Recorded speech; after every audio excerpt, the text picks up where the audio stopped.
Okay, good afternoon. Welcome to the CUNY Peer Leaders Sneak Preview Showcase. I am Lauren Melendez, co-director of the CUNY Peer Leaders Program and admin specialist of the Futures Initiative at the CUNY Graduate Center. Co- um, Co-directors, would you like to introduce yourselves? I want to get it out the way early so that y'all can just give it back to me. Casey, you want to go first? Sure. I didn't spotlight myself yet, but hi, everybody. I'm Casey Holman. I'm the Director of Programs and Administration for the CUNY Humanities Alliance and the co-director for the CUNY Peer Leaders. Awesome. Kashima, you want to go next? Hi, everyone. My name is Kashima Hutchinson. I am an FI Fellow and a co-director of the CUNY Peer Leaders program. Awesome. Steph? Hey everybody, my name is Stephanie Surdich. I'm a professor of theater at LaGuardia Community College, and I am a co-director in the CUNY Peer Leaders. Thank you for being here. Awesome. Thank you to my fellow colleagues, staff, faculty, students, friends, family, and other guests who have taken time out of your schedule to join us today. We are currently in a pilot year of blending both the Futures Initiative Undergraduate Leadership Program and the CUNY Humanities Alliance Scholars Program, which supports its students with social emotional wellness, actively uses student-centered pedagogical practices, and gives students agency throughout the course of the program. Our blended new iteration, the CUNY Peer Leaders Program, supports and teaches CUNY undergraduate students from across the 2- and 4-year campuses leadership and mentorship skills that they in turn use to create pathways for humanities-based scholarship with a core component on social justice. We as co-directors of this program make it a priority to lead with culturally responsive pedagogy and have created a program that grants our students a variety of community building meetings, workshops, and enrichment opportunities designed to explore concepts of voice, respect, critical and creative thinking, and presentation of self, which are essential in leadership, but also speak to having a culture of care, which we pride the program in being able to provide to these students. Our session today will be a public showcase and preview of our leaders' final projects that are still being worked on and will be completed and will be due on May 21st. We have grouped the presenters by theme of their project, and there are 4 to 5 presenters in each of the 4 groups. Myself and the other co-directors, Casey, Kashima, and Stephanie, will be the moderators for each group of presenters, and we have a special guest, Colleen Chevron, who is our Futures Initiative Fellow and also a PhD candidate in the Earth and Environmental Sciences at the CUNY Graduate Center, who will be our timekeeper for today. These presentations will last around 2 to 3 minutes in length, and we will have time for a brief Q&A session at the end of each group of presenters, and possibly time for a final Q&A at the end of all the presentations if there's time left over. When we get to the Q&A time for each group, please feel free to use the raise your hand feature, and once you are called on, please unmute yourself and you can pose the question or you can put your question into the chat. I will be moderating group 1, in which the theme of the projects featured is mental health and self-care. I would like to now introduce Christina Graham and Julian Mejia, who will be presenting their final projects. Christina and Julian, are you ready? Hello, hello. Can you hear us? Sure, we can hear you. Cool. Casey, you Christina? want to spotlight them? So, just waiting on Julian. Is there a way to spotlight 2 people? Oh, well, Yeah. there it is. Yep. Well, now we know. Take it away. Nice. It's all yours. Perfect. Christina, would you like me to start? Should you start? Sure, go ahead. All right. So, hello, everyone. Hope everyone is doing well. My name is Julian. I am a student at Brooklyn College. I'm studying film production.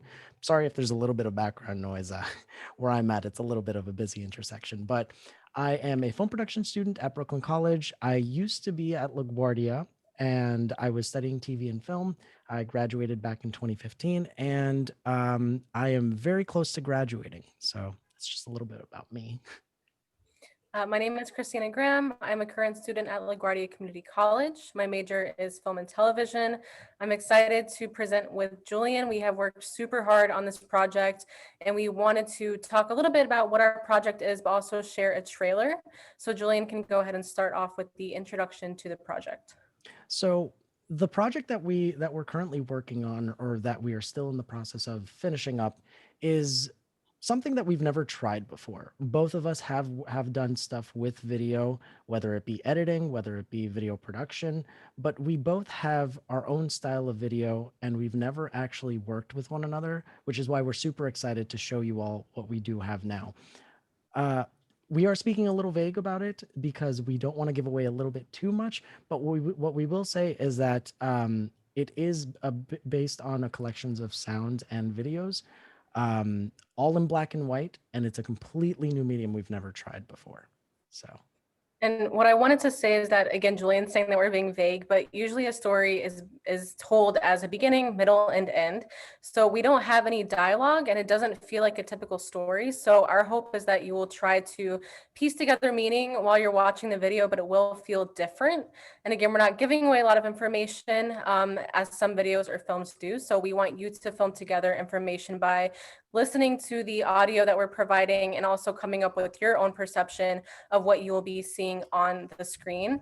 And we've emphasized a lot about audio. So we again don't really want to talk so much about it, but the inspiration was really that throughout this year we've experienced loneliness in a way that we really never could imagine, and we wanted to highlight some of those feelings and what our overall experience was.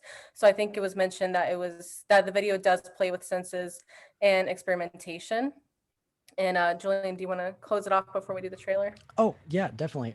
So there's a lot of play. We play around with the senses, and that's one thing that we really want to focus on. For everybody who is watching and who is tuning in, please make sure that you are wearing headphones for the best experience of watching. If not, it's totally fine. But if you can grab some headphones, it would be great. It will definitely amplify the experience of the project that we do have. And again, it's experimentation. We are pulling a lot from our personal lives. Christina and I have spent a lot of time hanging out with one another and talking about our experience in this project itself.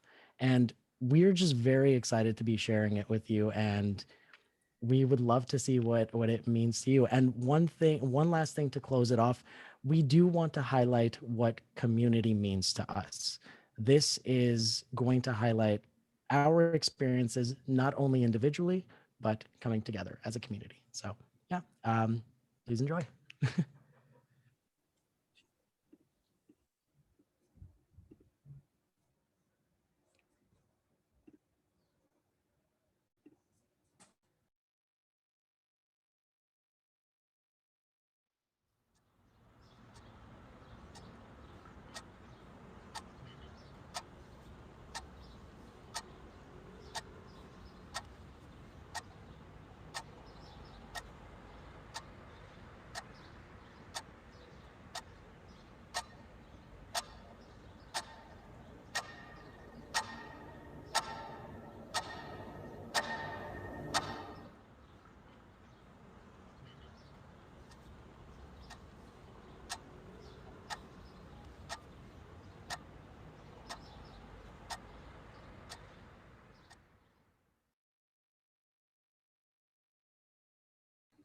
So that's all that we got. That was the trailer.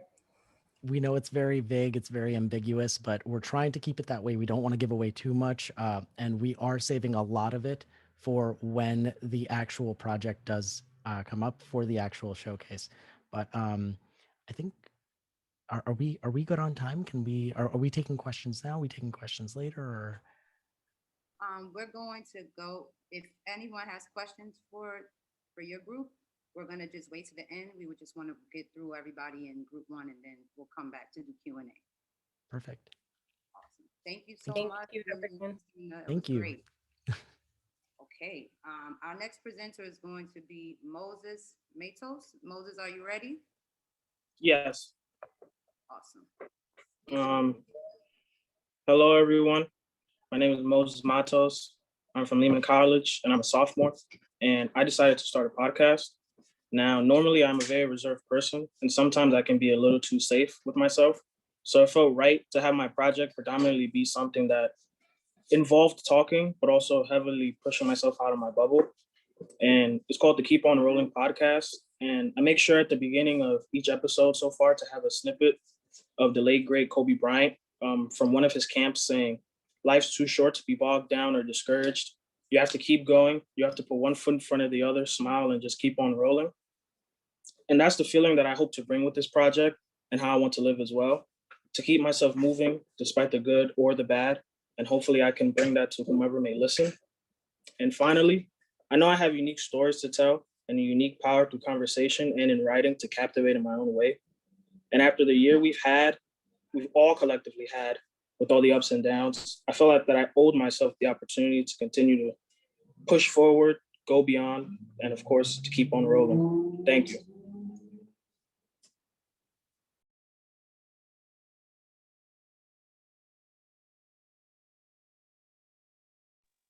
Awesome. You all done, Moses? Yeah. Okay, thank you.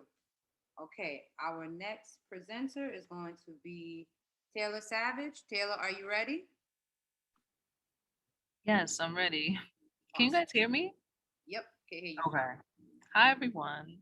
My name is Taylor Savage. I'm an undergrad student at Lehman College, and my major is Health Services Administration. And my end goal is possibly to become a nurse practitioner, but I'm going to start out and be a nurse first.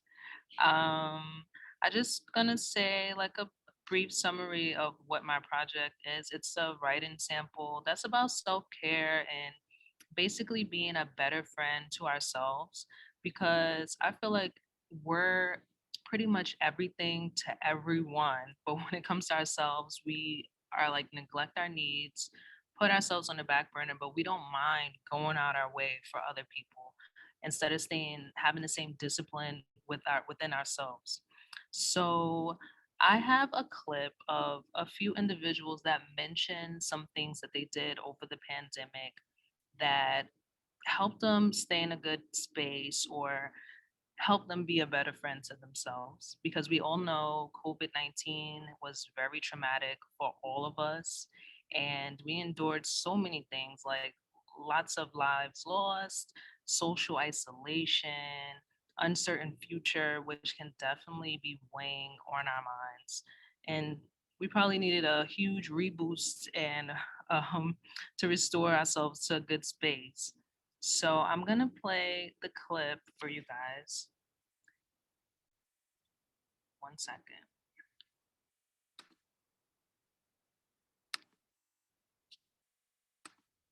What's one thing you did during the COVID-19 pandemic that helped you be a better friend to yourself? Well, I began to pray and focus more on meditation often. I started working out more. I started listening to audiobooks while I walked around the park. I set up a driving range in my backyard. I started making fresh juices, lemon, ginger, and orange. Being more disciplined, and I learned to be prepared in my life a little more. To rid of negative people out of my life. Been investing for my future, short-term goals, but that's my personal accomplishment for this year.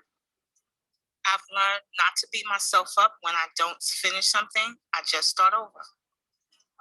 I got the vaccine.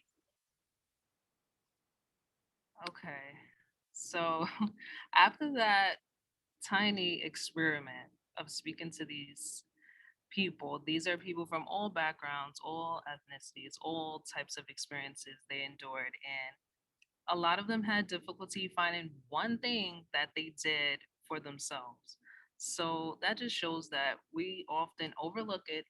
And I just hope that this could bring some type of awareness about it. So if you had a time to think and realize what is the last thing I did that was just for me, I'm sure it might have taken you a while, but okay. Thank you guys.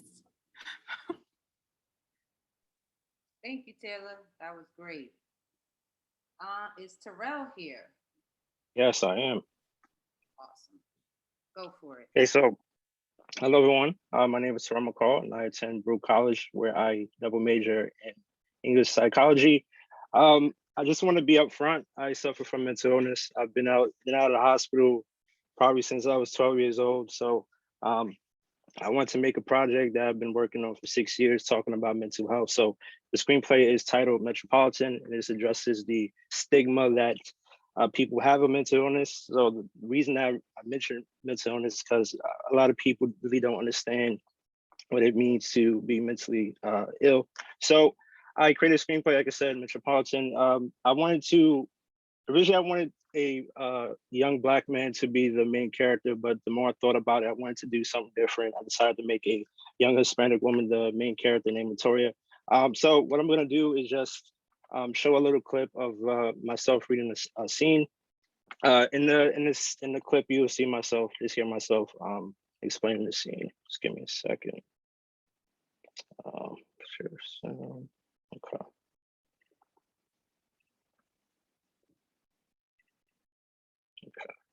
Just let me know if you can't hear it. Okay. Hello, everyone. So this is a quick scene from my screenplay, Metropolitan.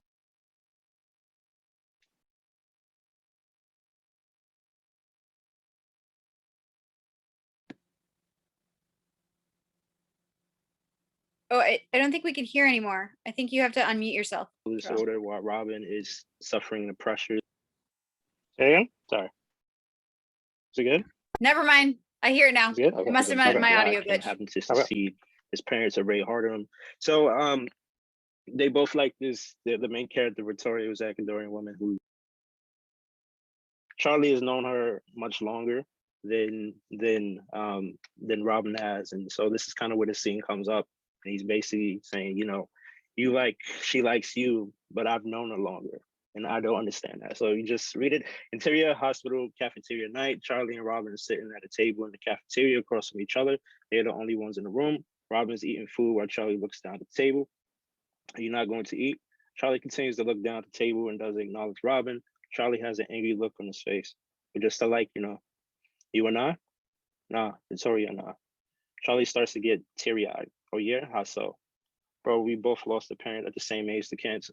We like scary films, a desire to travel the world and a desire to die before we reached our peak. Robin stops eating his food. Charlie is still looking down at the table. And she's nice and funny, you know. She takes the time out of her day to make sure I'm good, and I appreciate her. So you like her. But guess what? Robin tenses up. What? Up. I know her for all this time, and she hasn't once called me by my name. 2 years and not even my nickname, but you show up. Charlie looks at Robin, and she calls you by yours. Jeffrey, a nickname like that. That shows you what she thinks of me, man.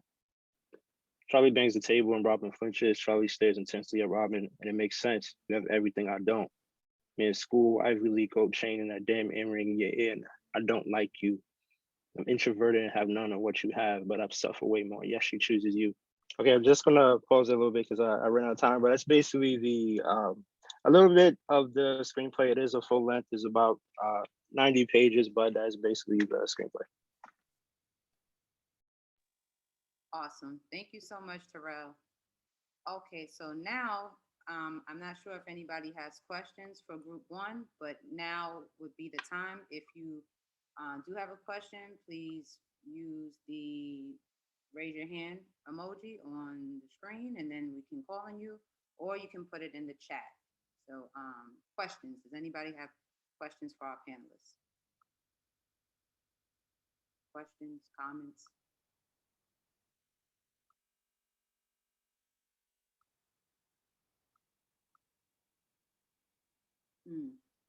I'm seeing comments in the chat. Kathy Davidson, so much talent, so much meaning and depth. Thank you to all.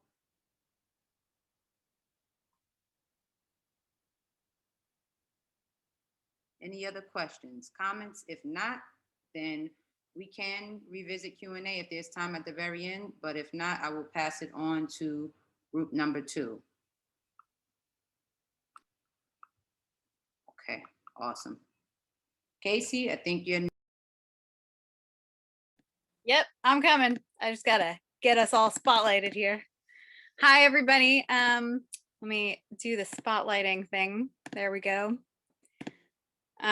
So group 2, I am not going to introduce this group and its theme. I'll let you all deduce that for yourselves. So the first person who's going to be up is Kira. So Kira, as I'm adding you to the spotlights, I'm going to add it.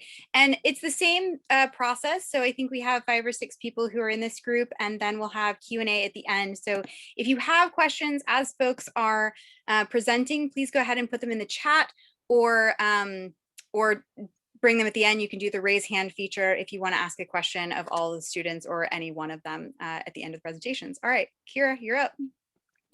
Good afternoon, everybody. My name is Kira Abu. I'm a junior at Hunter College studying computer science with a public health data science concentration in cognitive science through the CUNY BA program at the CUNY Graduate Center.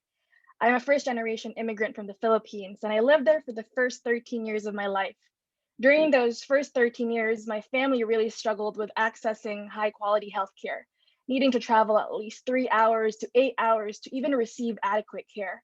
When I moved to the United States with my family, I imagined these struggles to no longer exist, but they only morphed into other barriers like racial inequality, language, and unfamiliarity with the system.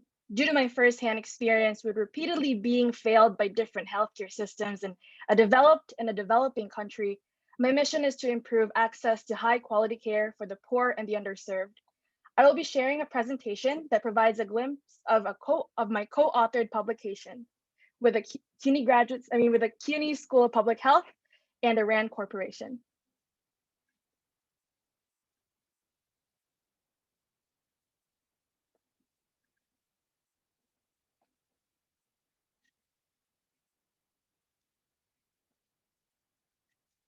My project is a publication I co-authored with colleagues at the CUNY Graduate School of Public Health and Health Policy and the RAND Corporation, which will be available as a preprint in the coming weeks. The title is Latino Adults' Access to Mental Health Care, Distinguishing Disparities from Differences in Recent Literature. Since Latinos continue to experience acute disparities in access to treatment for mental health, and these differences appear to be worsening with time, we reviewed recent literature and studied these disparities and compared their experiences in 3 categories. My main contribution was providing the data analysis and creating the forest plot for the 3 categories. The first category is comparison across Latino origin groups. We can see that Mexicans tend to have the lowest utilization of mental health services, while Puerto Ricans tend to have the highest utilization. Second category is between Latinos who are born in the US versus those who are born in foreign countries. Evidently, US-born Latinos tend to spend more on their mental health services. They also tend to use more of these services and tend to show more symptoms of depression and anxiety. The last category we explored is a comparison across Latinos and non-Latino groups. As we can see, non-Latino whites tend to use mental health services more than any other group. But what's interesting is that Latinos and Asians tend to have the lowest access to mental health services. Another interesting is that in one study, it seems like Latinos spent the most on their mental health expenditures. We hope that our work serves as evidence that there are not only disparities between different groups, but there are also even more disparities at a disaggregated level. Thank you so much for listening, and I hope my project can bring light to these issues for them to be addressed. Thank you so much, and I hope you enjoyed. Thank you so much, Kira. That was amazing. So next up is Mel. Hi, everyone. Hope everyone's doing okay. My name is Melchizedek Francois. I'm a sophomore at John Jay College, currently majoring in law and society. And my culminating project for this year is a screenplay titled The Once and Future Defendant. Now, this story follows 57-year-old Elijah Marcel in the year 2055 during a job interview of sorts, except the interviewers are elected officials. The room that he's in is the United States Senate floor, and his job application is for Director of the Federal Bureau of Investigation. After decades of an apolitical career in public service, his confirmation by the Senate is a safe bet. until one senator begins a line of questioning into Elijah's time as a 19-year-old activist in the summer of 2020, as the eyes and opinions of a nation focus on Elijah's time as a 19-year-old activist, and specifically one protest 30 years ago. Questions turn to accusations as each witness that the Senate calls has a different story to tell. Now, the purpose of this screenplay is to illustrate and critique the exploitation of trauma in media, New York City protest culture, the empowering and the toxic, and also to analyze due process in an age of outrage, exhaustion, and hyperpolarization.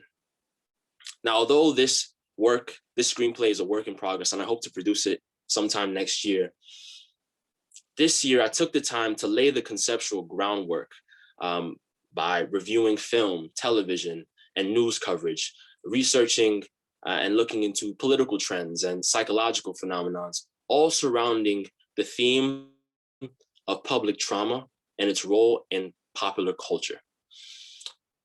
Now, in doing this, I hope that this screenplay tackles issues and answers questions such as how viewing public trauma affects all of us. How does it feed into political agendas and profit incentives? And at what point does raising awareness become irresponsible?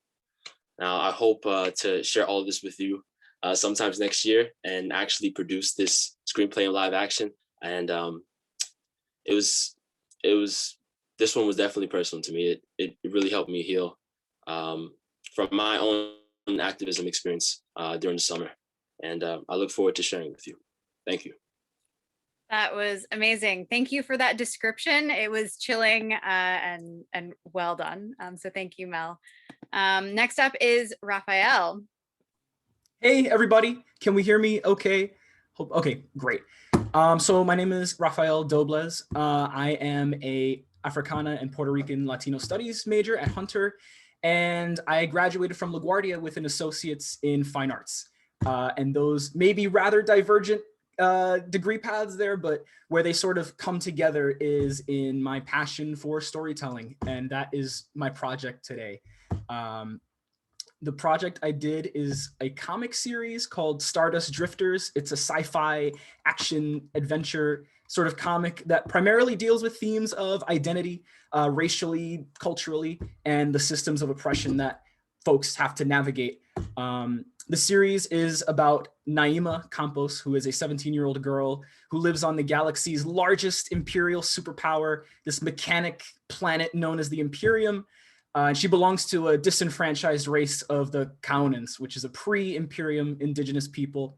And her basic quest is she wants to find where she belongs and who she is, and how do you reconcile your cultural identity with where you are currently living, which I think is a very relevant question for any folks of the diaspora. I myself am Puerto Rican, and I've lived in Brooklyn my whole life. So there's a big disconnect there. And I wanted to show you guys some pages. I actually have 4 pages of a one-shot comic that I have for the series. So let me go ahead and show that off. So this is the Imperium. It's a big old metal planet that was artificially made, and a bunch of disenfranchised races were put onto it. This is the main character. Her name is Naima again, and she's sort of looking for the last vestiges of her race, because that's a really rare thing in this world. Let's go to the next page, if I can. Let me see. Okay, there we go. Going on this quest, there are some foes, some adversity that she has to face, as any good story has. The villain in this one shot and the series in general, his name is Denard. He is also a member of one of the disenfranchised races on the planet, but he has a very different outlook on race. You can see here, he doesn't believe that his identity belongs to any myopic distinctions, he calls it, which they obviously butt heads ideologically over that. He sort of garbs himself in the Eternals wear. And they sort of have a fight, and you know, Naima, maybe she's not all what she thought she was. She's got some secrets going on. You can see here she's got a giant, crazy Akira arm, if anyone's seen Akira. You know, so there's some intrigue, some mystery.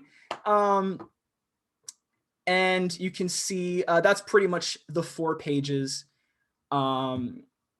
Hopefully that made sense. I do want to give a huge, massive shout out to my partner in crime, Diego Rodriguez. He colored this thing and really brought it to life. He just made it sing in a way that I could not do alone. So this is definitely a collaborative effort. And that's pretty much it from me. Thank you guys for your attention.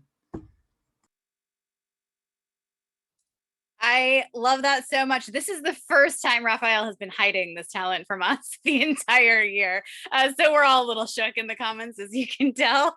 Thank you so much for that presentation. And I'm sure you will have comments, and please do read the chats. So next up is Mahir.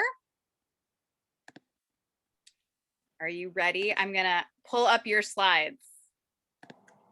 Thank you. Sorry, give me 1 second. Feeling just a little bit nervous. Hi, everyone. Good evening. Thank you so much for coming to our showcase.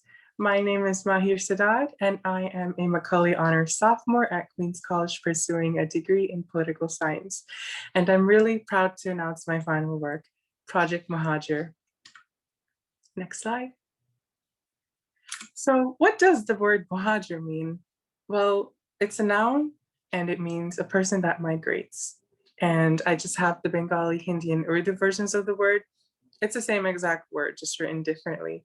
And it's a word of Arabic origins. It refers to a person who is a migrant, and they either may be an immigrant or an emigrant. And during the 1947 partition of the British Raj, the term Muhajir was applied to refugees fleeing across the country into the modern nations of Bangladesh, India, and Pakistan. People may have many reasons for becoming a Muhajir, whether by coercion or consent. The ultimate goal that unifies all is to embark on a journey for a better and safer future. Next slide, please. So this leads me to my fundamental question as a Bengali, and I felt this was important to ask to my fellow South Asians too. What is a journey? What kind of journey was it moving across the newly independent nations of India and Pakistan in 1947? What kind of journey is it moving across the borders of South Asia to the United States and leaving the life that you know behind and starting from scratch? And in these 5 anonymous essay interviews, it's okay. And in these 5 anonymous essay interviews, I asked my fellow South Asians a simple question: what was their journey? And in my one person, one voice, in one room lens, I explore the why, the past, the present, and the future that they all live and sacrifice for. Next slide. Coming May 21 on the CUNY Academic Commons website. And just before I finish off, I just wanted to pay my sincerest respects to Professor Surdich, Casey, Lauren, and Kashima, and virtual hugs to all of my fellow beautiful CUNY peer leaders, and a heartfelt thank you to everyone in attendance. Take care, everyone.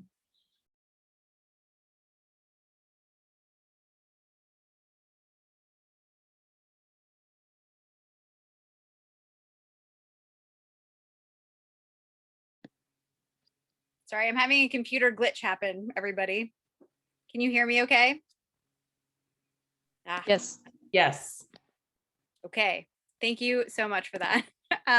Next up is Sheila. Sheila, are you ready?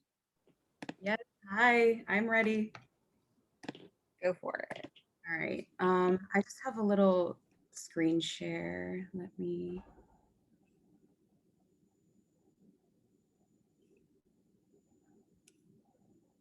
Okay, can you all see that? Yes. All right, cool. Oh no. Okay, 1 second.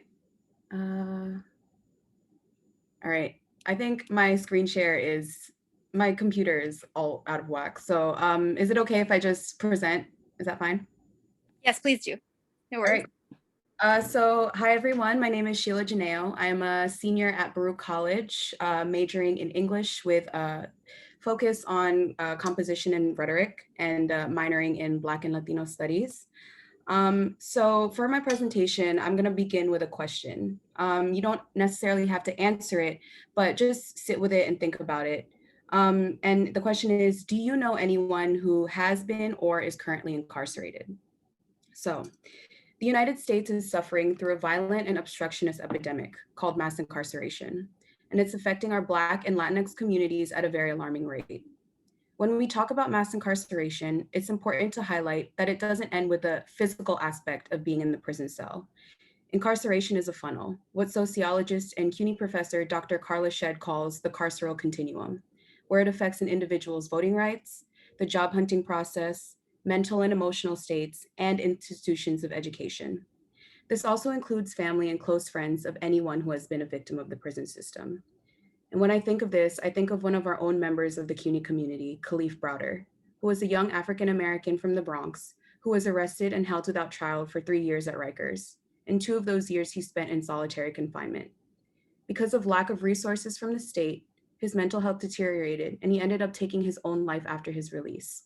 The system failed him and continues to fail so many other Black youth in our country.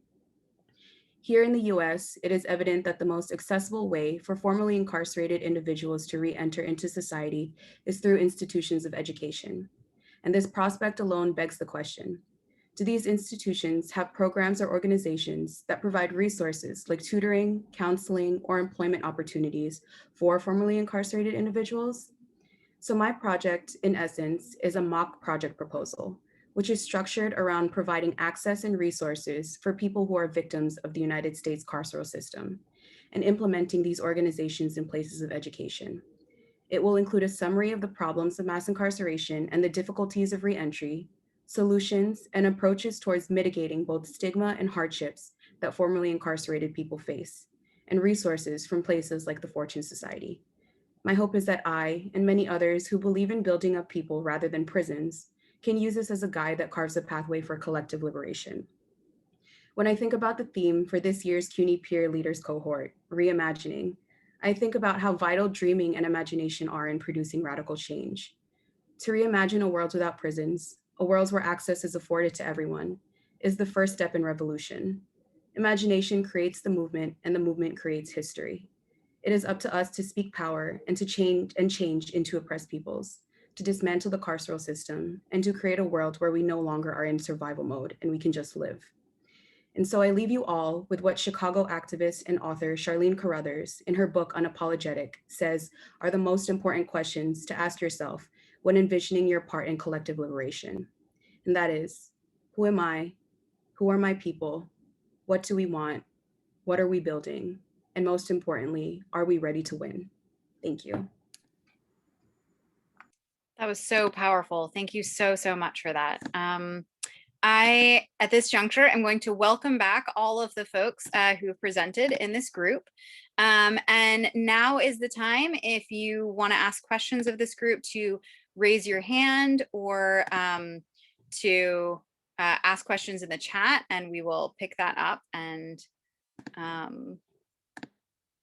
add folks in. Any other, did I miss anybody? Mel, I can't seem to get you back on spot. Oh, there we go. Okay, on Spotlight. All right, anybody have any questions for this group about their projects, what's coming, all of the teasers that they dropped for their future projects? I'm super excited.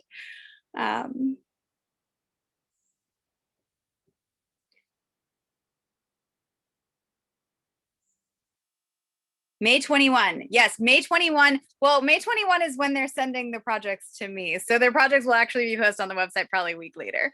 But by the end of May, and we'll circulate an email about it to notify everybody. Ian has a question.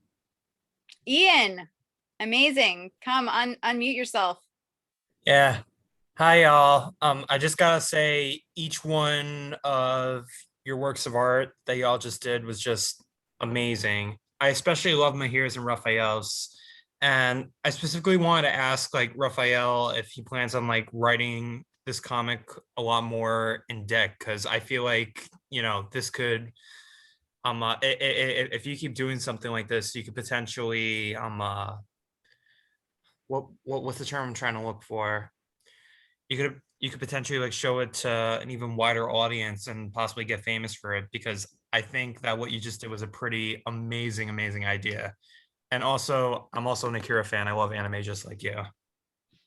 Thank you. That is super kind. Thank you so much for that. So this has been a story I've had bouncing around in my head for like 6 years. It's been a long time, and I decided this program would be the perfect time to be like, I'm gonna do it. Like, I'm just gonna get it out there. So I always would sit down at my desk with like the computer ready and my coffee and be like, okay, I'm gonna write 22 pages, and it just wouldn't happen. So I realized I had to shorten it by a lot and sort of make it a more manageable thing for me to do. But there is a whole like world that exists, characters and arcs. This was sort of just like a one-shot pitch in a way, and it's just practice to help me get to that point where I can bust out like 22-page issues of an actual book. But thank you so much. That is really nice of you. I appreciate that a lot. No problem. Keep up the good work, and the same goes for the rest of you guys. And Malachi had a question in the chat, which is what were some of the highlights, struggles you've experienced during the creative process? Maybe we can have like one or two of you answer, and then everybody else can answer in the chat. I can answer that question, if that's okay. Great. Yeah. Thank you for your question, Malachi. I think for me personally, a highlight of my project was that because I was interviewing people, it was kind of a highlight and a struggle. It was a little bit of a struggle to get them to open up, because some of these people are like grandparents, their parents, and every generation has its own relationship with trauma. But I think for me, the most beautiful part of this project is that when the floodgates break and when they finally open, it's like you see a completely a more beautiful and more authentic version of themselves. And just being able to tell their stories, for me, honestly, I cannot ask for any more of a bigger privilege. That was such a beautiful answer. Thank you. Anybody else want to respond? Challenges, highlights of the creative process?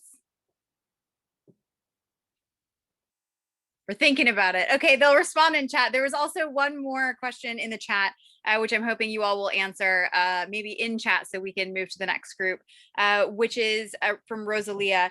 Do you plan to continue your projects with any institutions as a second phase?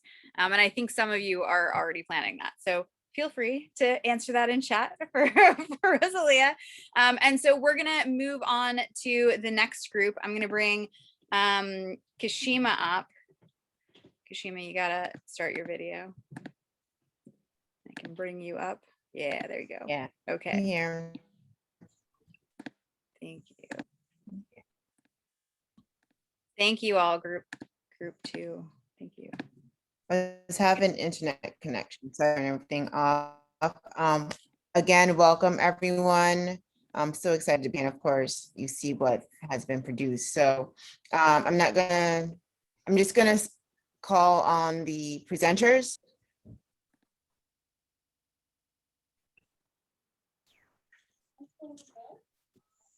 Hi, everyone.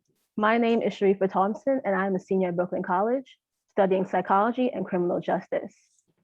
My project, The Stories of Now, is a collection of poems, short stories, and other written pieces focusing on issues that seem to manifest themselves through themes of the past, but ever so important themes of the present. The goal of this project was to explore the complexities and nuances of Blackness through a critique of some of the most pressing sociopolitical issues, and to analyze Blackness as an ideological framework, as an ethnic, racial, cultural, social marker. Identity playing a crucial role in this project helped to anchor the question of what is Blackness and for whom? It was thus with this purpose that a sociological perspective was used in evaluating the role of the self and its relation to the more grander constructs of society. I hope that this project encourages all of us to to reflect on the many ways in which identity shapes our social interactions and how we navigate this world. And before I end, I'm going to share one of my pieces, and this one is entitled Logical Anger. Her death. Her death made me weep in ways I didn't know was possible.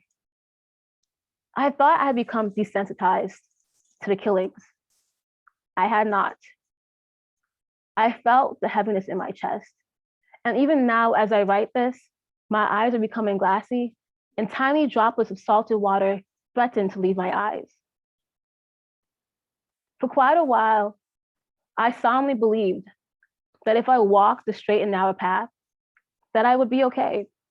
If I looked the part, dressed the part, spoke the part, that I would be safe. That this place would receive me as its own. The truth is, though, that this country's choice to recognize my existence will always be the consequence of a repealed clause. I was angry, am angry, and will always be angry. My anger does not strategically move beyond the lines of logic. I can be logical and angry at the same time. But why do I even feel the need to be logical? Why can't I just be angry? Why can't I just be angry? Thank you.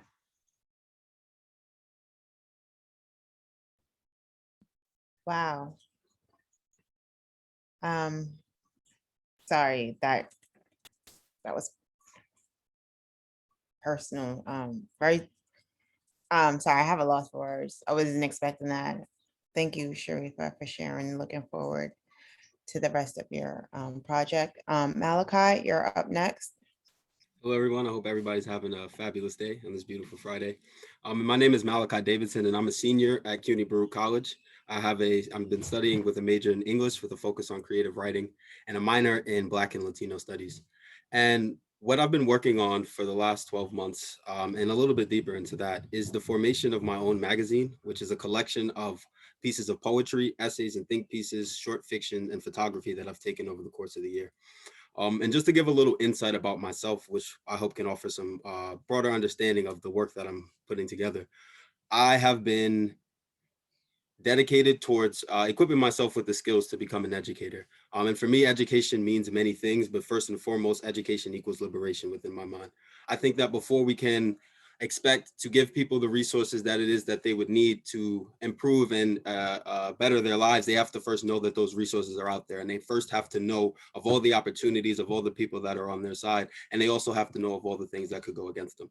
So for me, putting myself in those situations where I can experience and learn things firsthand has been one of the most liberating experiences for me. And I feel like my opportunity or my duty is to really inspire that feeling within other people. So I'm actually going to share my screen right now and show a little presentation that I've put together about this magazine.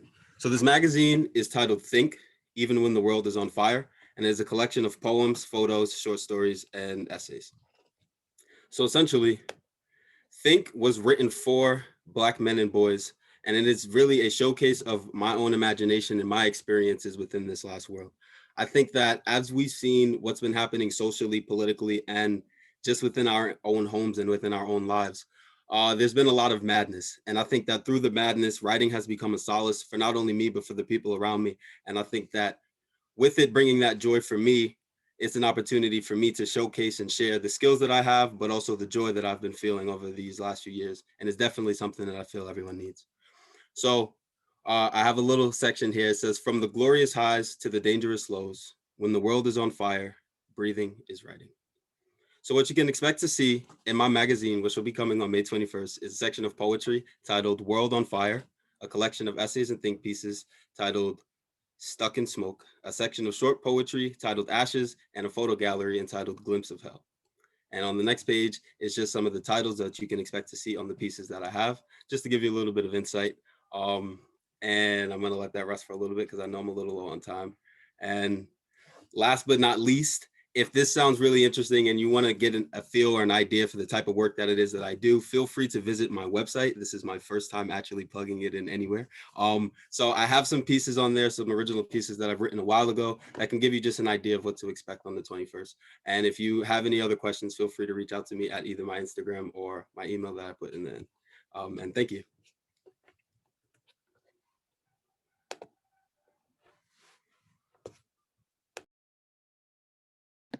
You're muted.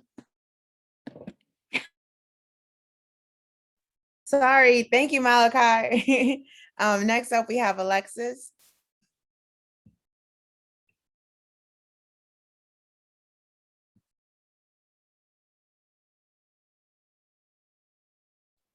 Alex? No, it's oh, I don't think Alexis is here. It's Alex is in the last group. Alex is in the last group, yeah. Yeah. So we're gonna go to Kia. Kia Thomas.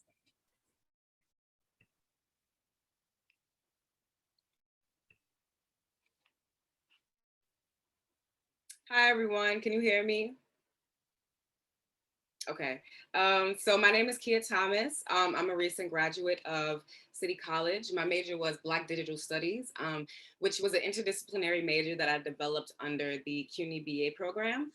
My project is called Through the Fire, and it spotlights the story of Rose Butler, an enslaved woman living in New York City in the 18th century, convicted and executed for attempting to set her master's house on fire.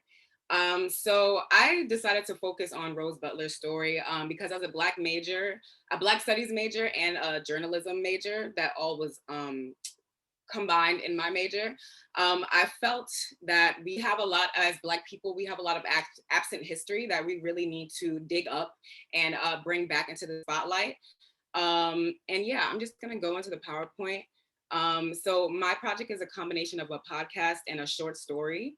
I decided to do a podcast because I did want to explain some of the research that I did for this short story.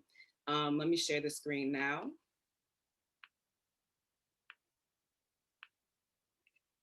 Okay, so it's called Through the Fire, the story of Rose Butler. And this is a bit of the script. Okay, so Kia, we know Rose Butler was born in 1799 in Mount Pleasant, New York. Wikipedia claims she had the benefit of instruction, but provided no source. This is coming from Leslie M. Harris's book, In the Shadow of Slavery. She writes, she was born in November 1799 in the rural town of Mount Pleasant in Westchester County, and thus was part of the first generation of Blacks born free in New York State under the gradual emancipation law passed that year. She owed 25 years of service to the Strang family. According to the New York Historical Society, New York passed a gradual emancipation act that freed slave children born after July 4th, 1799, but indentured them until they were young adults. In 1817, a new law passed that would free slaves born before 1799, but not until 1827. Continuing, in 1809, the Strang family sold her indenture to Abraham Child of New York City. When Butler was 16, Child sold her indenture to William Morris of New York City. So Rose had been in New York City since she was 10 years old. Leslie M. Harris's book gives extensive historical pre and post-emancipation context of New York. The gradual emancipation law made it so that there was a really gray area between those times. Rose was a witness to all of this and in fact was still enslaved at the time of this emancipation, even though she was entitled to it. Rose Butler's case was perhaps the most well-known court case in New York City involving a Black person during the era of emancipation. In 1819, Rose Butler was arrested for arson, attempting to burn the Morris household. In statements I obtained from the New York Historical Society, it seemed like there was a lot of tension between Rose and her mistress, Mrs. Morris. The fire was set as the family was sleeping, Rose stating she was with the child, and Mr. Morris was able to put out the fire before it got too bad. On July 9th, 1819, she was hung in Washington Square Park in front of a procession of viewers. So that's what really initially drew me to this case. I was in a media production class and my group decided to focus on haunted places in New York. We found out that Washington Square Park used to be a gallows in Potter's Field, which I never knew. And we found out about Rose Butler and I was astounded that I hadn't heard of her. And this is a poem that is allegedly an account of Rose's last moments. to be sent in the cart to state prison, to climb the stairs to the attic, where the women are kept and left there, left in that close heat with strangers, their children, their filthy bodies, charged with theft, say, rats, fleas, cholera, buckets of shit, and years spent fighting, trapped there, forgotten until you die. The preacher visits her holding cell and swears she'll sure go to hell. The sheriff's kind gives her an orange and a ride in the coach at last to the gallows. She dreaded a cart. They tie black bows at her feet and neck, tie her red shroud, and asks, would you rather go to the state prison, Rose? Just curious. She stood like a lamb, still, dumb. She thought of the cart. No, I'd rather be hung. So that poem actually really inspired me to develop a creative fiction that is based on the case of Rose Butler. So I think I'm in the end. I was going to share a little bit of my creative piece, but yeah, thank you. Thank you so much, Kia. Love the research. And last but not least, Natasha Adams.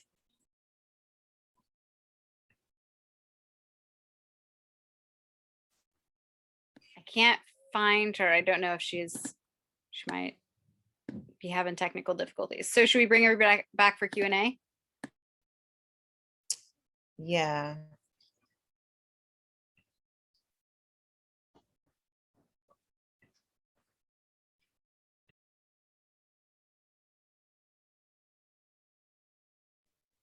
Anyone have any questions?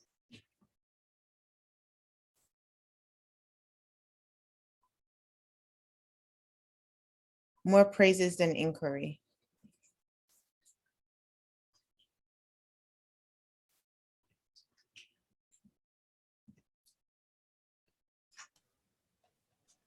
I had a question. So many of these projects are just so powerful. I was wondering just about the how they came about, how folks landed on these particular, you know, there seems to be there's a common theme, obviously. And I'm just wondering a little bit more about how did you get to this point? How did you get this far? How did you settle on these topics? Did you always want to do this, or was there a particular thing that the Peer Leaders program did that got you to focus on these particular subjects?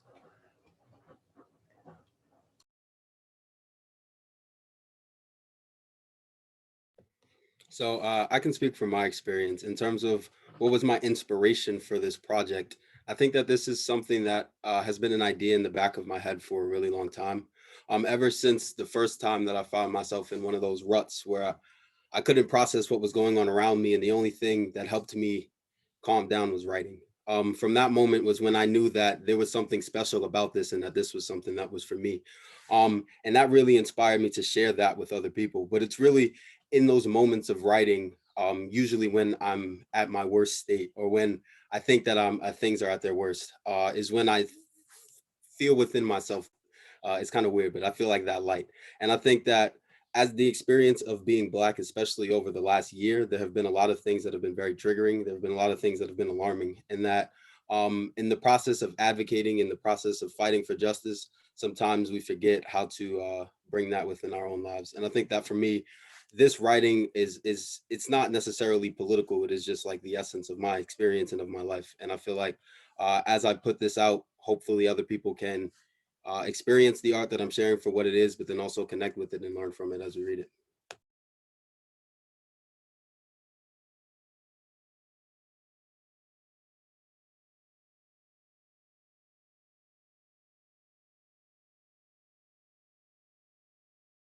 Yeah, I can go. So actually I changed my project several times. So yeah, but I knew that I wanted to work loosely around Blackness. And I think I was in part inspired by this book that I read by Professor Glaude on James Baldwin. So through that reading, that I was kind of also motivated to really talk about what was going on right now. Thus, titled my project, The Stories of Now.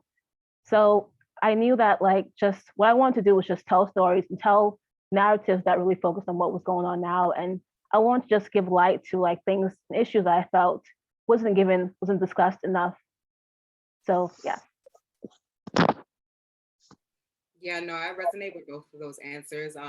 I honestly have always just been a fan of one, true crime, and two, just the history of New York. I'm so interested in New York. And then deciding to major in Black studies was a big deal for me. My parents were very much about educating me on my history, on what Blackness meant. But I was kind of nervous to major in Black studies because I felt like it wasn't profitable. And at some point I realized that it was going to be a part of my career and my life forever. So I might as well just learn more about it and actually study it. So a lot of what like the research and the projects that I've done in school have been just digging up like these like old snippets, old stories of people or enslaved people living in New York or enslaved people, Black people in general. And I've always been like somebody to like write little short stories, like since I was a kid, like I've always been writing. So I always think of like the backstory, like who were these people? Like I want to give life to, you know, a group, a section of people, especially enslaved people that have really been dehumanized for the past 600 years, you know? So I just really want to humanize us in that way.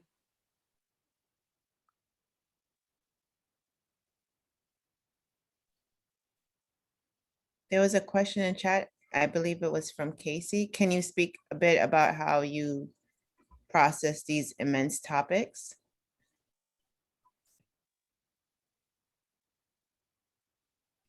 Anyone who wants to answer.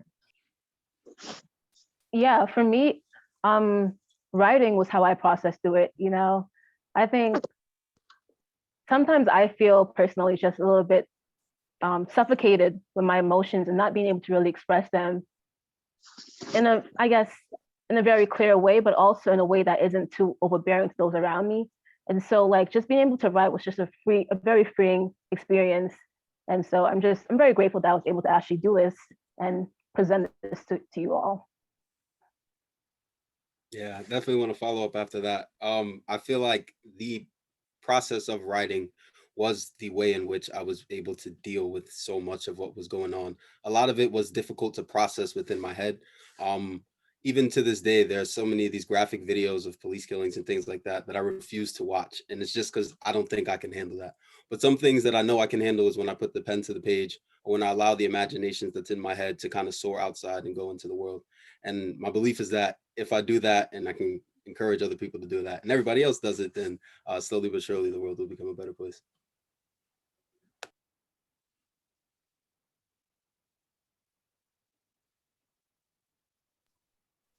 Any more questions? Okay, well, thank you, everyone. And now we're going to go to the next group. Stephanie. Hey, hi. We're going to transition here. I will just wait. We're going to bring up, this is the fourth and final group. And we will have the Q&A at the end. So I'm going to first bring into the space Marissa. Hi, Marissa. Hi, everyone. I'm sharing my screen. And yeah, so I'll just give a little background information. My name is Marissa Avino. I am a senior at Queens College, where I'm majoring in women and gender studies. In the fall, I am entering a master's program also at Queens College, where I will be studying media and social justice. So the project I've been working on during CUNY Peer Leaders is called Soup Kitchen. It's inspired by our need for a different mode of communication, one that allows sovereignty over the channel. As always, I'm inspired by my peers in the program and the community we have cultivated throughout the virtual COVID-19. So I'm very invested in creating that same sort of community through this mode. More specifically, the impetus for this project is just the proliferation of surveillance technologies that we are dealing with within 2021. My concern is a little bit deeper than just simply data mining, wherein our data is going to be sold for like advertisements, but more about the state being able to constantly listen to the conversations that we're having, constantly like just having access to the information through our iMessages or Instagram, whatever. Even Signal right now, which prides itself on being extremely encrypted is facing legal backlash. So I just started to reflect at the beginning of the fall, like right after, the massive, very powerful like BLM protest summer that we had, and just how like the FBI in tandem was tracking down protesters from the cell phones and like working with Verizon. And I just found it to be like pretty draconian. So for that reason, I created a program that, again, is called Soup Kitchen. I use the word program with with intention, because it's not an app. It's not something that you can just simply access through your Android store or Apple store. It has to be tangibly scanned, right? So one would find the QR code within their community, outside of a coffee shop, a place of worship, just wherever, and scan the code and access the site. The QR code I find to be very important because it allows us to do a few different things. One, as a user, we can scramble our data. If we are under the impression that it might be compromised, we can go ahead and just erase it. Also, the people who are disseminating these posters can change the QR code if something happens. So there's just a little bit more autonomy through this platform. Again, it's very much established on a if you know, you know basis. So when one pulls up the screen after scanning the QR code, they'll drag the spoon into the bowl, and then they'll be able to access the site. The site does a few things, and I'm really looking forward to sharing them with you all in a few weeks. And thank you so much for your time. Thank you, Marissa. Sounds so interesting. Mysterious too. Okay, next up is Carolina. Hi, Carolina. Hi guys, I'm so happy to be here and I'm so happy to see you all. Let me just share my screen real quick. Please let me know if you're able to see that. Yeah? Yes, we can see it. Bear with me for a sec. So let me share. Sorry, let me present actually. Okay. All right, so my name is Carolina Rosa Martinez. I'm a senior at Brooklyn College with an English major and a comparative literature minor. So I came to the US 7 years ago. I didn't know the language and I wanted to go to college, but I honestly didn't know how to do that. It just seemed so impossible for me to just start, right? And that's something that many people I think can relate to. So I started a podcast that is called College Life, just because it is something that will encompass like information that will help CUNY's prospective students and current students with advice. Like basically there I'll have tips, like the resources and strategies that can help students to do better, to have a more successful college life. So I will ask you this question. What if you knew what a senior knows without being a senior? Doesn't that sound great? It's not about the career specifically, but like knowing, the ways, how to move in the college, how to establish, friends and connections with the professors. Those things are really important. So basically for this reason, this podcast will have information in English and Spanish with tips, strategies, and resources on how to do that, on how to do better.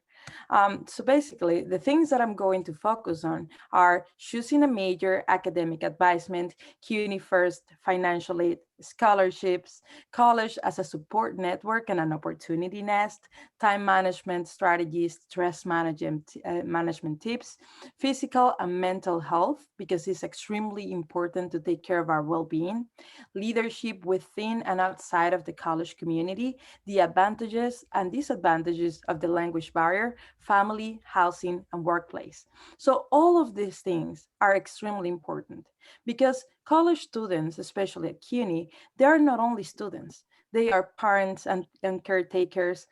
They are full-time or part-time workers. They are people with dreams that are not only academic. They have like these responsibilities and other things that they have to take care in their lives. So it's always good. It's always important to pay attention to that. And that's why I really want to often offer this advice from my personal experience and information that I have gathered throughout this project's period to like offer that to them and tell them like these are the things that you could do. If you don't know how to apply for financial aid, this is where you could go. If you have a question, please reach out, because even if you're nervous, you know, it is always good to speak up. It is always good to ask questions.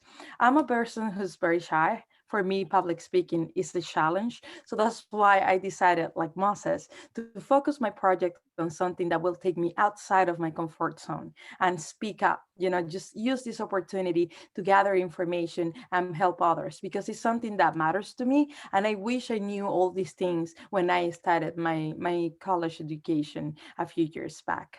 So thank you so much. And I hope that you guys enjoy the project on May 21st. Thank you. Carolina, thank you so much. There's a lot in the chat. Please take a look at it. We need this now at CUNY, don't we? Okay, Alex, you're up next. Hi, Alex. Hi, everyone. Let me just go ahead and share my screen. Go ahead.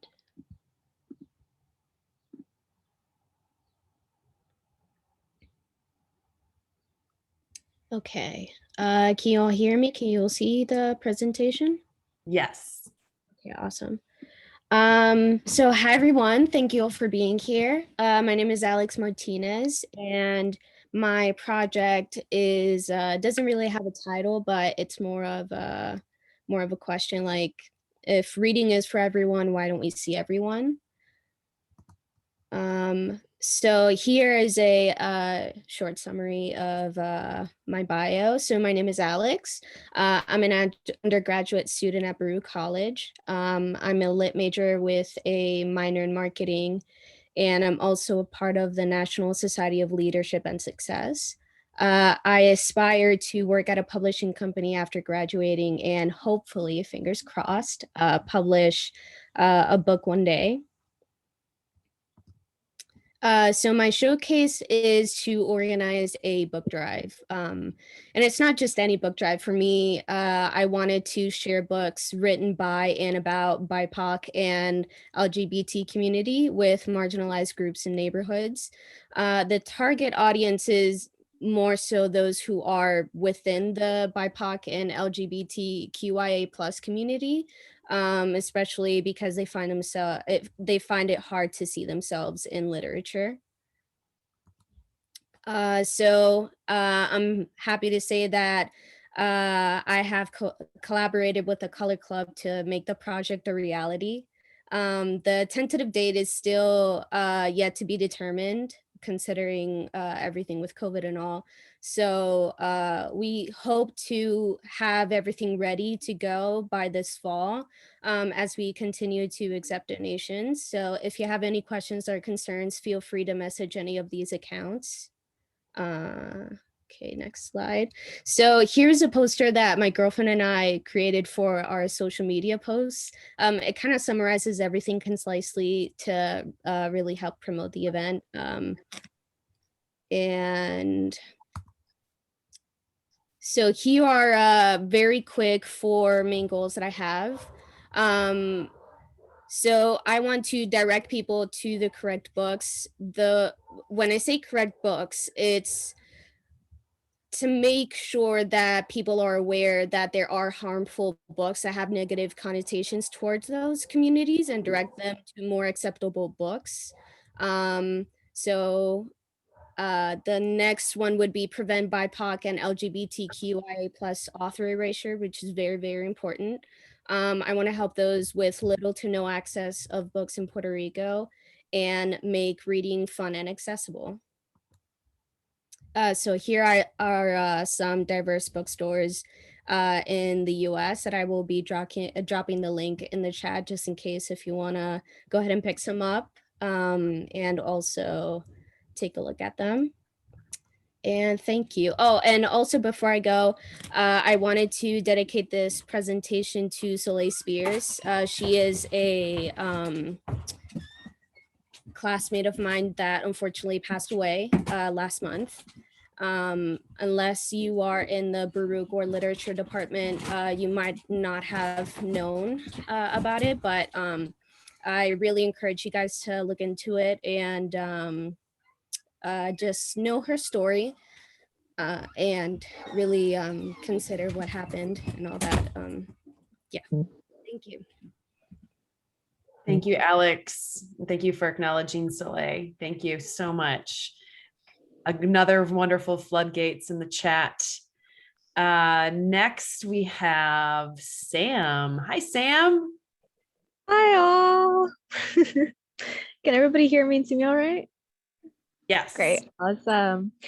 So hi, all. My name is Sam Asensio. My pronouns are he, him, his, they, them, theirs, users, ims, ims. And as you just heard from my pronouns, I'm anything but straight. I'm a CUNY PA student studying queer education reform and social activism and innovation at my home college, John Jay College for Criminal Justice. So let me start out by saying this. Faggots and friends don't start revolutions, because those who face oppression will not speak out and are not educated on how to scream in such a way that will value both their lives and humanity. And as an LGBT advocate at John Jay, I'd like to ask you to consider and identify the systems of oppression that affect LGBT students, the LGBT student experience on and off campus. LGBT folks must make do with what's available to them. So let's change that. And I'm just going to screen share real quick. Awesome. So I'd like to introduce you all to Connections.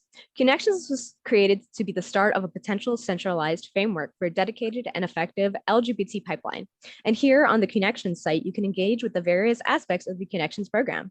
For example, you can check out our 4 Buds tab, which we call CALI affectionately, which stands for Community, Advocacy, Leadership, and Identity, to bolster the future of young queer adults and reaffirm their worth within the various interdisciplinary studies.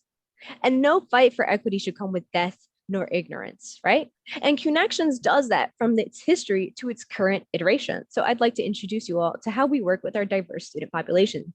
So you can see that here we've identified a lot of things with my fellow peer leaders, and I really want to give a big shout out to them because I love them so much, and their work is really a part of what made this so special to me. And I'd like to introduce you and take you on a journey with some of the amazing mentees and mentors I've had. So you can engage with that here on our mentees page and apply to be a mentee and a mentor as well. So here you can meet our amazing queer mentors and see a little bit about them and what they did. But I'd really like to introduce you to the people who make the stars of this show, which is our mentees. And here with the mentees, they created and petitioned affectionately for a Lavender graduation, an LGBT queer center at John Jay, a student athlete pride network, a reaffirming of John Jay's safe zone training, and increasing the number of trainings for faculty and staff at John Jay, all while analyzing closer readings of inclusivity on campus. So I'd actually like to show you a little bit of what these mentees did as well. This is some mentees really close to my heart, Marina, who actually analyzed closer readings of inclusivity on campus, and a lot of other mentees also studied the inclusivity of campus word choices within the LGBT community as well. And so I'd really just like to leave it with this. We can revolutionize the future of LGBT education, but not without you. I invite you to engage with the Connection Summit that will be posted on the CUNY Peer Leaders website and learn how to bring your own chapter of Connections to your campus. So my name is Sam Asensio, and like I said, I may be a faggot and you're my friends, and we can't start a revolution without you. Thank you. Thank you, Sam. Well, I'm on board. I'm on board. You got lots of fans. Oh, thank you. Wonderful, amazing work. Okay. Our final presentation is Valeria. Let's see here. Wonderful. There you are. Okay. Hi, Valeria. Take it away. Right. Hello, everybody. Sorry, one sec. Bear with me if I might go 30 seconds over, but okay. Hello, everybody. My name is Valeria Cruz. I am currently a senior in Queens College. Will be a graduate student in the fall at Hunter College studying environmental science. And today I want to get to the gut of the matter, how urban farms might be the key to systemically fight climate change. So we know that our environment affects everything around us, and it does affect our diet, individually, sociocultural, our family, our friends, our community. Where do we get our food from? Agriculture. What food is grown here? Governmental. What does the FDA actually want to be in your food? And global. What are some of the food trends that, kind of gauge the food market? Kind of like avocados. So what are the challenges with food? Food, when you think about it, you relate it to rural areas, right? We think about food and we know, okay, well, it's farms and that's the problem, but no. Food is mostly here in the cities because we have denser populations in much more smaller areas that we can't grow food in. So we need food the most. And urban food insecurity is not related to our transportation or production. It's related to when and how we can get our food. So how does that relate to climate change? Cities comprise at least 70% of carbon dioxide emissions, and the food global systems comprise about 30% of that. So if a climate catastrophe were to happen, we're in big trouble. And money talks. So the US Department of Agriculture actually released this really cool series called Food Dollars, where we can physically see what the cost of our food is. And here it is. A farm share is 14 cents and a market share is 85 cents. Isn't that crazy? And how does that actually break down? It's pretty insane if you ask me. So our farm production is actually 7 cents. And most of our food expenditure comes from food services and food retail, which is just fancy words to saying fast food restaurants and processing food to be sold at fast food restaurants. So think about your dairy farms, think about your McDonald's, think about your Chick-fil-A's, all that stuff. So what can we do? Beyond reducing food waste, we can actually enable citizens to connect with their growing systems, to learn, to have experiences, to have practical infrastructure to improve their physical and health. Oh, my laptop's losing battery. Sorry, guys. Okay. So, why high school? Why do I want to focus on high schoolers? By the way, my project is focused on high schoolers.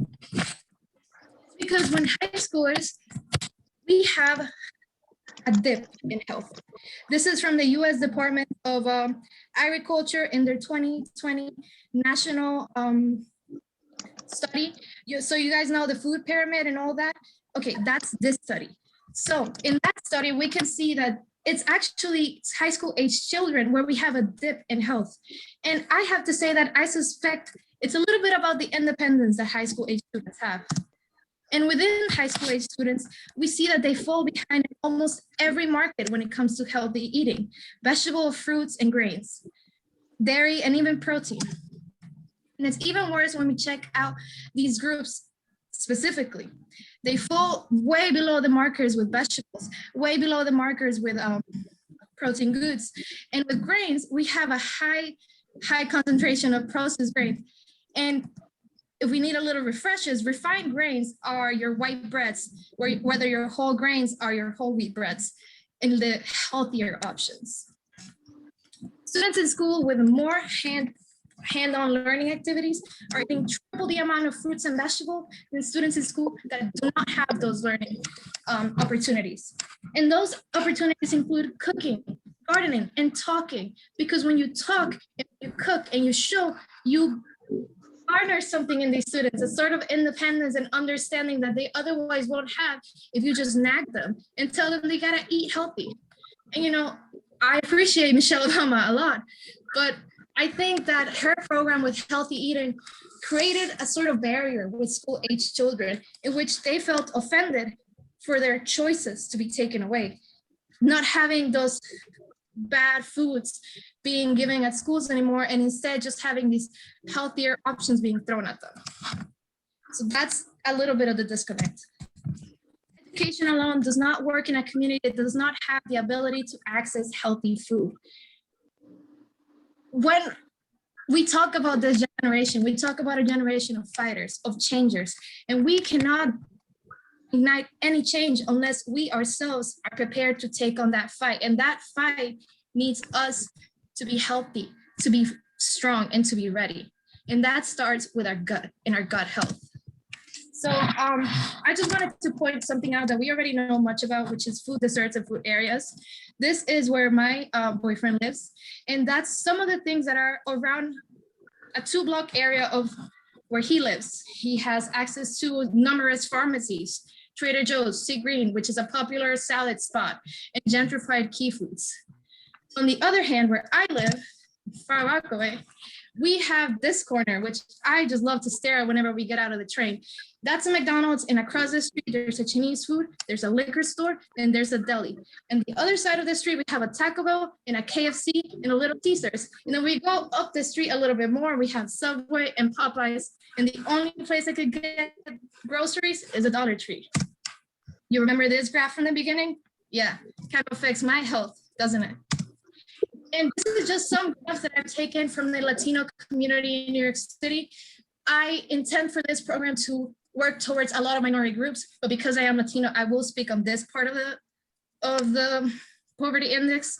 And here we can already see that the people that are affected by this the most are the people that look like you and me, and a lot of people in this talk. And I kind of just wanted to throw those out there, especially with the federal poverty level, and we could just see how much US-born citizens and outside of US-born citizens have disparities in these things too, as we were hearing from some projects beforehand about like health disparities between first-generation immigrants. Valeria, I'm to so the immigrant sorry. paradox. I'm Sorry, gonna have to I'm out of cut you. time. I'm so sorry, so we can have the questions. I'm sure everyone has many questions. I'm so sorry. It's all right. So I just wanted to leave this here. And if anybody has any questions, I am free to take any. Wow. Thank you so much, Val. This is an incredible amount of work and so important. Wonderful job. There's a lot of questions. There's a lot of stuff going on in the chat. I think we are at 6 o'clock. And so I just want to be mindful of time. If you all, I want to ask the audience to do something. Audience members, please write in the chat one word how you're feeling about all of this work you just saw, all of these students' presentations. Please, let's like shower the chat with everything you want to say right now. And I'm gonna highlight some things: inspired, impressed, empowered, inspired, hopeful, glowing, amazed, enlightened, overwhelming, powerful, moved. This is just an incredible amount of work. Does anybody have any specific questions for Loving This Generation, for this group? Okay. Yeah. Yes, Kathy. Yes, first, all those words are what I'm feeling. This has just been an incredible presentation. Thank you all. What I'm wondering is, as somebody who's a writer myself, how did it feel to have this sneak preview before the actual deadline? What did it do for you as a writer to know that you had this showcase of your work before it was actually done? I'm just interested about creative and intellectual process for anyone who wants to answer.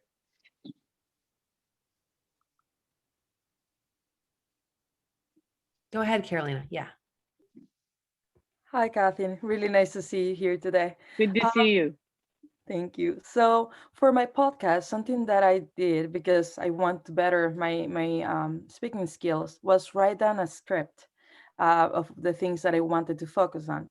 So that process of writing it down, and actually, being able to like put it there, be able to see it, really helped me to like actually not have to read the script, but just be able to say it. So being able to like have this preview helped me to just vocalize the things, like make the idea something feasible, something that you can actually see as a thing, and not only as an idea that is in your brain and that you are not able to like connect to one thing or the other because there's so many things there, right?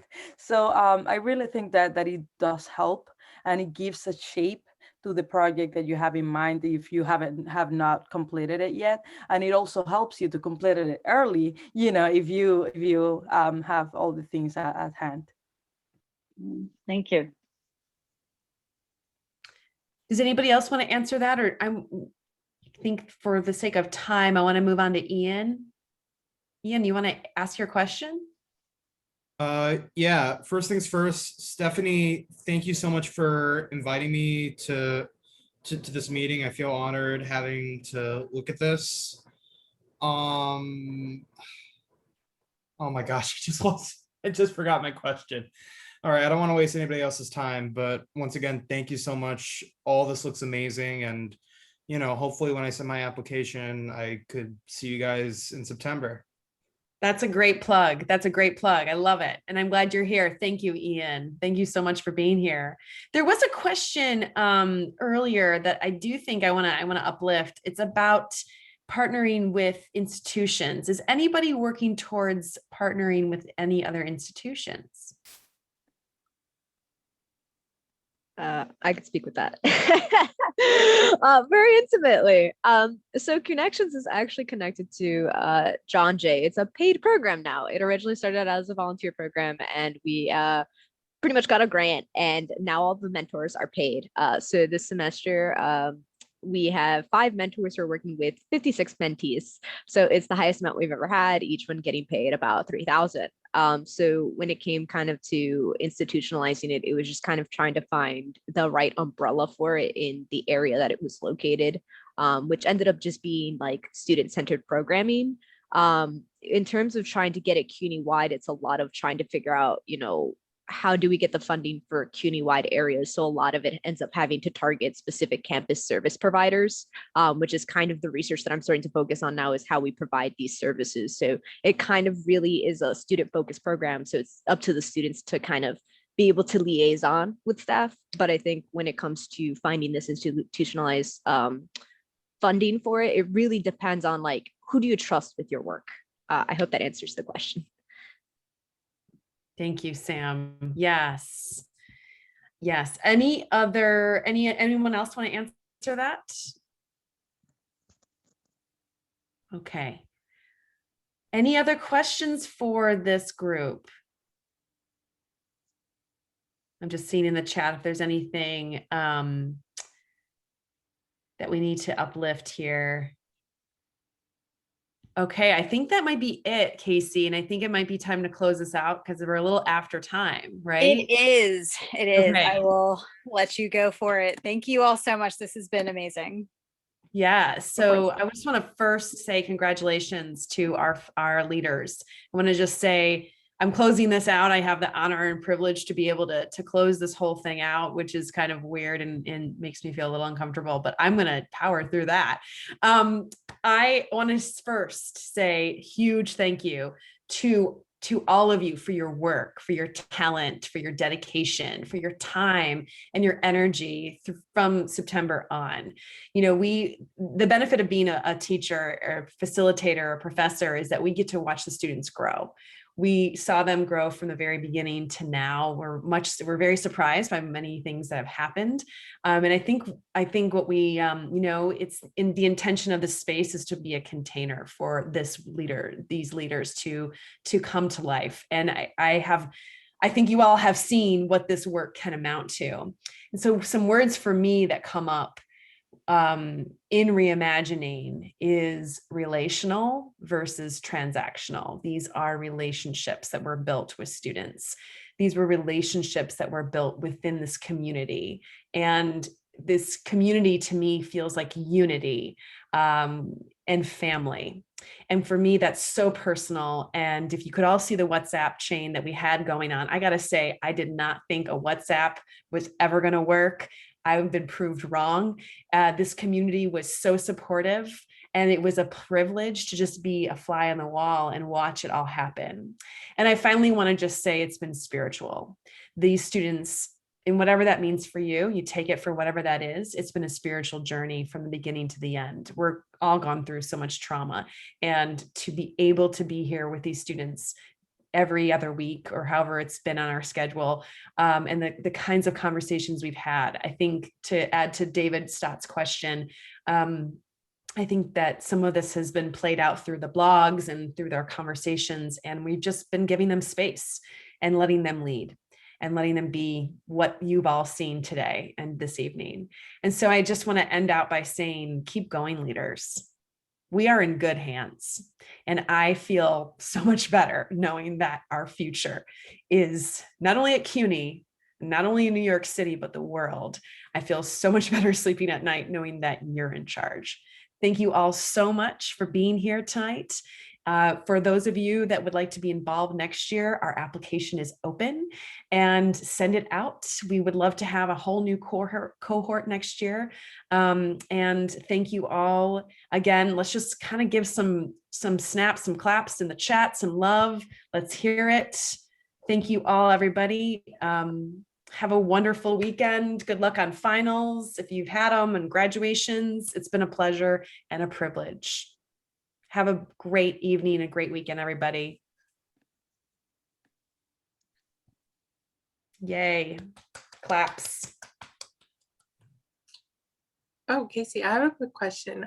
So right after we send your projects on the 21st, right? We're not meeting after that? Yep, the projects are due to me on the 21st. Email me if there are concerns with that. But yeah, and then I'm going to post them online and circulate them to everybody.